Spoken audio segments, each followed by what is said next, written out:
ბოლოს კომპანია Georgian Water and Power-ის ღრმაღელი სათავო ნაგებობა და იქ განთავსებული სასმელი წყლის ხარისხის მაკონტროლებელი ცენტრალური ლაბორატორია თბილისის აკრებულოს დეპუტატებმა დაათვალიერეს. კომპანიის გენერალურმა დირექტორმა გიორგი გაჩეჩილაძემ მათ დეტალური ინფორმაცია მიაწოდა წყლის ხარისხისა და სათავო ნაგებობის მუშაობის სპეციფიკის შესახებ. დეპუტატები ცენტრალური ქიმიურ-მიკრობიოლოგიური ლაბორატორიის მუშაობასაც გაეცნიან.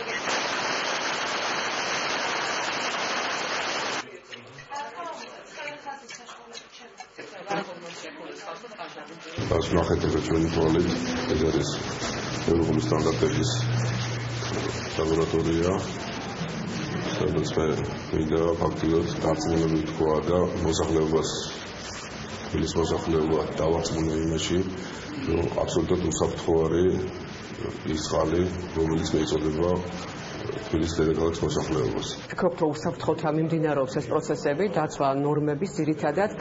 მთავარი პრობლემა, როგორც ჩანს, წყლის მიწოდების სისტემაში არის უკვე ქალაქში ქსელი, ის მოძველებული ქსელი, უშუალოდ წითელ ზოლებში მოქცეული სადინრები, რის გამოც მოსახლეობა ხშირად უჩივის წყალში სხვადასხვა ორგანიზმების არსებობას და ფაქტობრივად ესეც უნდა იყოს აღმოფხვრილი და ყურადღების მისაქცევი, როგორც თვითონ GVP-ის მხრიდან, ასევე ბუნებრივია ქალაქისა და ამხანაგობების მხრიდან. ჩვენ ვიმყოფებით ამჟამად ლაბორატორიაში, რომელიც აღჭურვილია უახლესი ტექნოლოგიებით, თანამედროვე ტექნოლოგიებით და ამ ლაბორატორიის მეშვეობით თბილისში გადინებული წყალის შემოწმება ხდება ყოველ ნახევარ საათში.